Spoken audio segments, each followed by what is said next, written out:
Bonjour à tous et bienvenue dans cette nouvelle vidéo.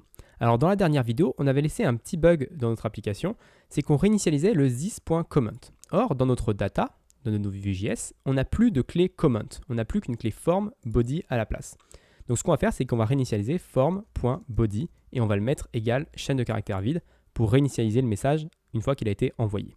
On ne va pas réinitialiser le name parce que si la personne veut renvoyer un deuxième commentaire, on va supposer qu'elle ne veut pas changer de nom, elle veut juste changer le contenu du commentaire.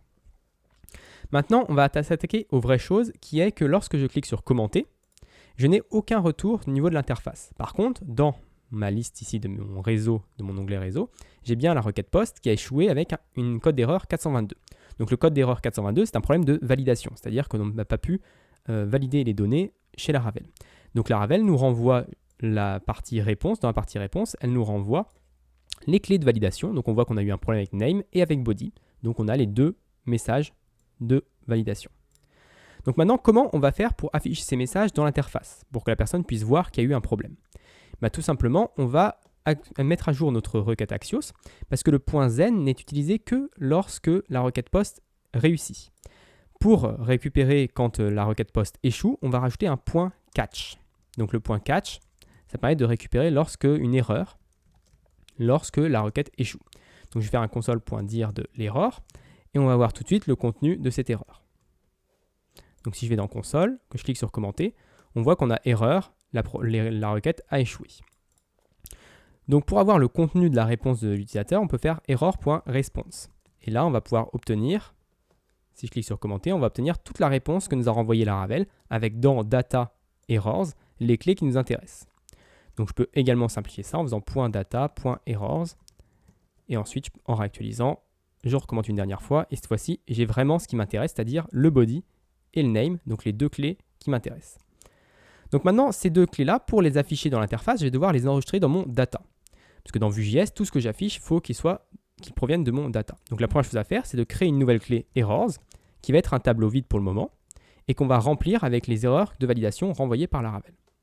Donc pour faire ça, je vais juste faire this.errors égale errors.response.data.errors. Une fois que ceci est fait, normalement, si je réactualise, que je reclique sur commenter et que je me rends dans mon onglet Vue.js, command form, ici dans mes data, on voit que mon tableau errors, enfin mon objet errors, est rempli avec body et name. Et donc j'ai mes deux erreurs qui sont dans mes data. Donc je vais pouvoir les afficher à l'écran. Donc comment je vais afficher ça? Je vais afficher ça tout simplement en dessous de l'input. Donc je vais mettre un petit paragraphe avec un class text thread par exemple. Et à l'intérieur, je vais faire un vtext, donc pour mettre un texte à l'intérieur. Alors on peut utiliser soit les accolades, soit je peux faire ici double accolade, par exemple errors.pseudo, comme ça. Ou alors je peux faire vtext pour dire le contenu de mon div est uniquement du texte. Donc là, je peux faire errors.pseudo. Et je ne veux pas afficher toutes les erreurs parce que c'est un tableau, l'erreur. Et je vais mettre juste 0. D'ailleurs, ce n'est pas pseudo, c'est name. Donc je vais afficher seulement la première erreur. Par contre, ce paragraphe-là, je ne veux pas qu'il soit présent tout le temps. Je veux seulement être présent quand il y a une erreur, au moins une erreur pour name. Donc je vais rajouter un nouveau vif pour dire errors.name. Donc ça va être seulement quand error.names est vrai. Donc s'il n'existe pas, ça sera faux. Et ensuite, s'il existe, donc si errors.names est défini, je vais afficher le errors.names, crochet ouvrant, 0, donc l'élément 0 du tableau. Je vais dupliquer ça et je vais le mettre en dessous. Je vais faire exactement la même chose pour le body. Et normalement, cette fois-ci, on devrait avoir les messages qui apparaissent en dessous de chaque input. Donc je vais réactualiser. Si je clique sur commenter, les deux messages apparaissent bien comme il faut en dessous des inputs. Donc voilà comment gérer les erreurs avec Vue.js. C'est pas plus compliqué qu'avec PHP. Donc je vous rappelle qu'en Blade, on aurait pu faire un if errors as name et puis afficher l'errors first. Donc ça revient à peu près au même, mais ça rajoute quand même un petit peu de code ici. Et il va falloir aussi voir dans la prochaine vidéo comment nettoyer ces erreurs. Parce qu'on ne va pas vouloir, si la personne elle tape quelque chose, il va falloir, par exemple, là, si je tape un commentaire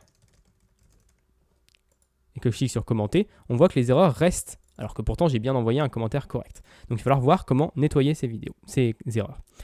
Donc j'espère que cette vidéo vous a plu. Si elle vous a plu, n'hésitez pas à la commenter et à partager. Et moi, je vous donne rendez-vous du coup la semaine prochaine pour une autre vidéo de Vue.js et Laravel.